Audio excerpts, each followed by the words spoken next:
बघा, आपलं वाक्य आहे श्रावणीला गाईचे वासरू खूप आवडलं. या वासरामध्ये आपल्याला काय काय प्रश्न विचारलेले आहेत बघा.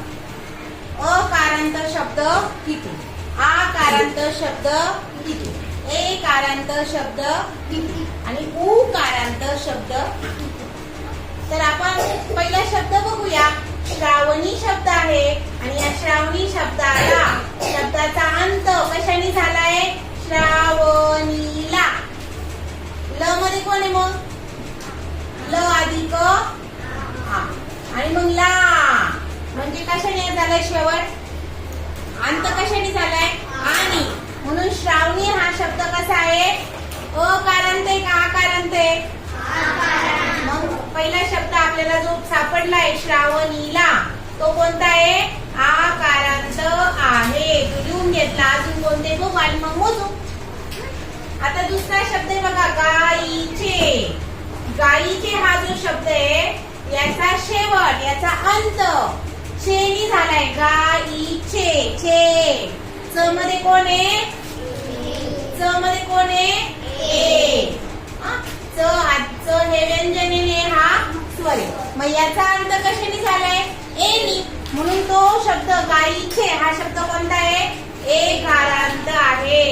गाईचे. याचा अंत कशाने झालाय? एनी. गाईचे. आता वासरू. वासरू शब्द वाचा आणि याचा शेवटचा अक्षर आहे र. र ला आहे उकार रू. वासरू. मग वासरू. र मध्ये कोण आहे? र. आहा हे व्यंजन आहे. रू मध्ये कोण आहे? र हे व्यंजन आहे.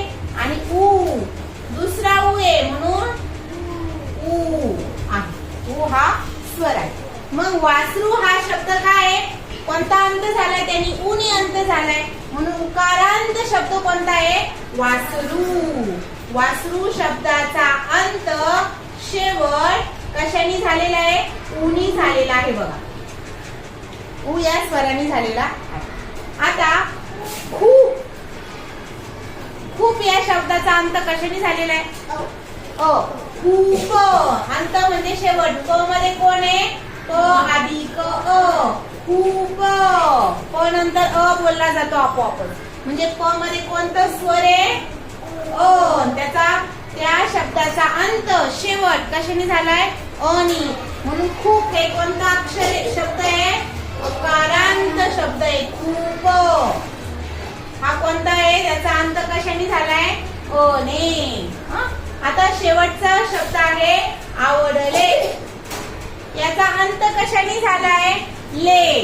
आणि ल मध्ये ले मध्ये कोण असतो? ल अधिक एक मात्रा आहे म्हणजे ए. म्हणजे कोणता स्वर आहे? ए. म्हणजे अकारांत आहे का? नाही. अकारांत एकारांत. आवडले. आवडले. कारण याचा अंत कशाने झालाय? एनी झालाय. याचा अंत एनी झालाय. याचा अंत आणि झालाय. याचा अंत अनी झालाय. याचा अंत उनी झालाय.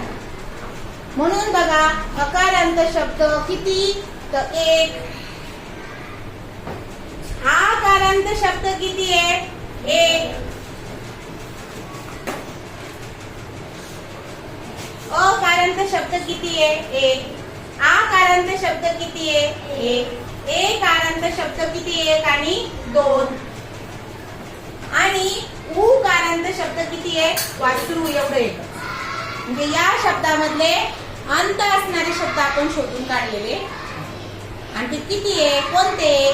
का बरं त्याला अकारांत म्हणायचं की उकारांत म्हणायचं की एकारांत म्हणायचं हे आपण समजून घेतलेलं